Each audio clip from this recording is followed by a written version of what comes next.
آفتاب صاحب ایک بات میں پوچھنا چاہ رہا تھا کہ آج کل جو ملکی حالات ہیں، اس سے پہلے بھی جو نیچرل ڈیزاسٹر آیا تھا، جو زلزلہ تھا 2005 کا، اور اب سیلاب ہے، تو اس طرح جو مصیبت کی گھڑی ہوتی ہے اس میں زیادہ توہم پرستی کا لوگ شکار ہو جاتے ہیں.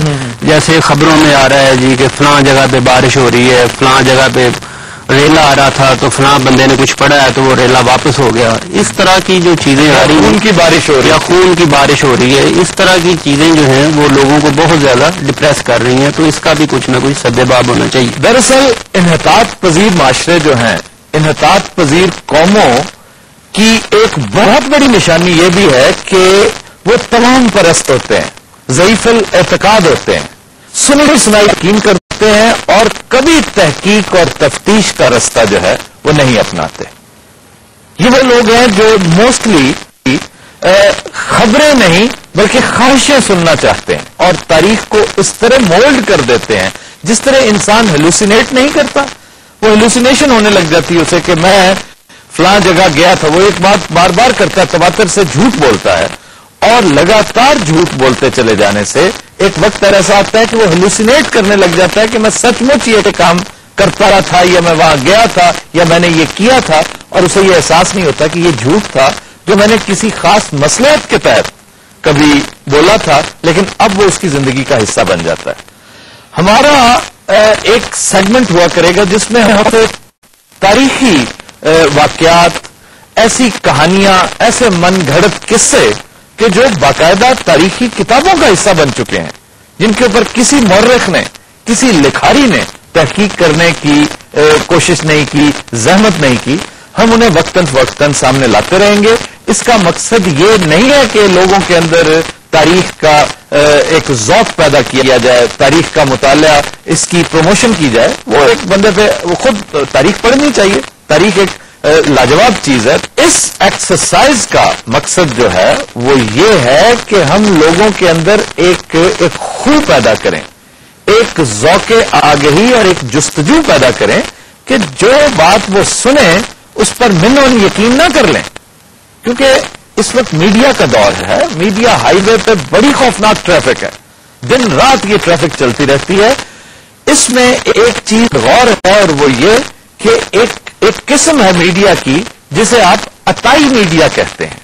عطائی میڈیا یہ کویکس ہیں، اور یہ وہ لوگ ہیں جو آپ کو ایسی انفارمیشن دیتے ہیں جس کے اندر زیب داستان جو ہے وہ ایسا ڈال دیا جاتا ہے کہ آپ لا محالہ اس کی طرف مائل ہو جاتے ہیں اور اس کے بارے میں جستجو نہیں کرتے. عطائیاں کا بھی رزق لگا جی اس کام سے، ایویں نہ کسی سپاں والے بابے کی بددعا لے بیٹھنا جی.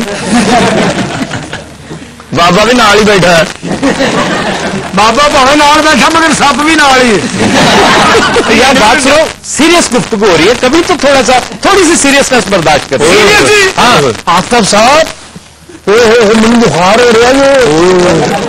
مینو آ کے کہتے باہر بڑی برف پئی، میں کتنے کلے پھٹے تھے.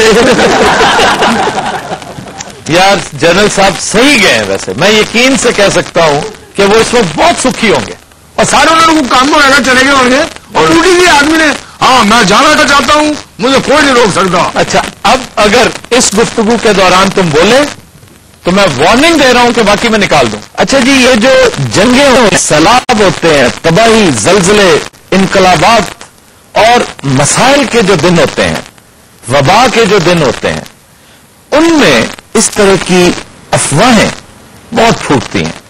اور چونکہ نفسا نفسی کا عالم ہوتا ہے، لوگ بے یقینی میں اس قدر ڈوب چکے ہوتے ہیں، اور لوگ دنیا اور جہان کی بے ثباتی کو اس قدر غور سے محسوس کر رہے ہوتے ہیں کہ وہ ہر بات پہ یقین کر لیتے ہیں. وہ یہ ہوا ہوگا، اگر یہ ہوا ہے، اگر اس پائے کی تباہی ہو سکتی ہے کہ 5 منٹ کے اندر 2 لاکھ بندہ لقمہ اجل بن سکتا ہے، تو کچھ بھی ہو سکتا ہے. اگر بیٹھے بیٹھے دریا بھر سکتے ہیں اور سارا کچھ اپنے ساتھ بہا کر لے جا سکتے ہیں تو یہ بات بھی ممکن ہے.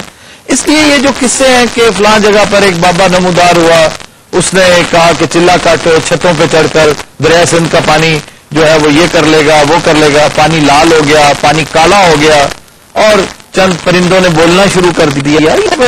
لوک داستانیں ہیں. آپ ان پر کان بھرنے کی بجائے تھوڑی سی تحقیق کریں, پوچھیں کہ بھی یہ بات کہاں ہوئی ہے. ان تاریخی افسانوں کا جو سلسلہ ہے اس کی پہلی کڑی نیل آرمسٹرانگ کا واقعہ ہے. نیل آرمسٹرانگ کو آپ جانتے ہیں, یہ وہ 3 ایسٹروناٹ تھے جو سب سے پہلے جنہوں نے چاند کا سفر کیا, اپولو 11 میں گئے. نیل آرمسٹرانگ سب سے پہلے چاند پر قدم رکھنے والا انسان تھا. اس کے بارے میں ایک مت مشہور ہے کہ اس نے مصر میں اپنے قیام کے دوران اذان کی آواز سنی تو اپنے دوستوں کو بتایا کہ ایگزیکٹلی یہی آواز میں نے خلا میں بھی سنی ہے اور چاند پر جو ہی میں نے قدم رکھا اس وقت یہ اذان کی آواز جو ہے یہ وہاں جاری تھی, میں نے خود سنی ہے. اب یہ بات 1983 میں انڈونیشیا کے ایک اخبار میں چھپی, پھر ملیشیا کا بھی ایک چھوٹا سا چیتڑا تھا جس میں چھپ گئی, انڈیا میں اس کو بہت اچھالا گیا, ویسٹ میں بھی پھر چھپی اور اس قدر راسخ ہو گئی کہ پاکستان سمیت پورے عالم اسلام میں جنگل کی آگ کی طرح یہ خبر پھیل گئی. اب ہمارے سادہ لوگ جو ہیں وہ ان کا ذوق دیکھیے کہ وہ اس بات میں اٹریکشن تو بہت ہے, بات میں بڑی سنسنی ہے, وہ اس کو سن کے بہت انجوائے کرتے, لیکن یہ کسی نے زحمت نہیں گوارا کی کہ اس سے پوچھیں تو صحیح کہ بھائی اس کی کوئی ڈیٹیلز فراہم کرو, وہ تم خود کیوں نہیں آتے. 1983 کو اتنا جو ہے وہ کوئی بہت تاریخ کا پچھواڑا نہیں ہے, ابھی کل کی بات ہے.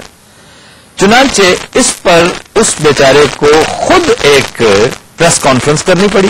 اس نے پریس کانفرنس میں کہا جی میں نے ایسی کوئی بات نہیں کی, یہ من گھڑت ہے, میرے ساتھ بالکل منسوب کر کے یہ ایسی خامخواہ کسی نے افسانہ گھڑا ہے. اور سو مچ سو مولانا وحید الدین خان نے اسباق تاریخ جو بڑی لازوال کتاب ہے جس کا ہم وقتاً فوقتاً تذکرہ کرتے رہیں گے اور ان کی دیگر کتابوں کا بھی تذکرہ کرتے رہیں گے, بڑے لاجواب عالم ہے, اللہ تعالیٰ انہیں صحت دے, تھوڑے سے بیمار ہیں آج کل, دلی میں ان کا قیام ہے, بڑے لاجواب محقق ہیں. انہوں نے نیل آرمسٹرانگ کے ساتھ فون پہ خود بات کی. اور خواتین و حضرات دلچسپ بات یہ ہے کہ نیل آرمسٹرانگ نے کہا کہ مولانا میں آج تک مصر گیا ہی نہیں, میں کہاں جا کے اسٹیٹمنٹ دینی تھی. تو اس کے بعد پھر یہ سلسلہ کسی حد تک سبسائڈ ہوا. خواتین و حضرات ہم لیتے ہیں ایک بریک, ہمارے ساتھ رہیے گا.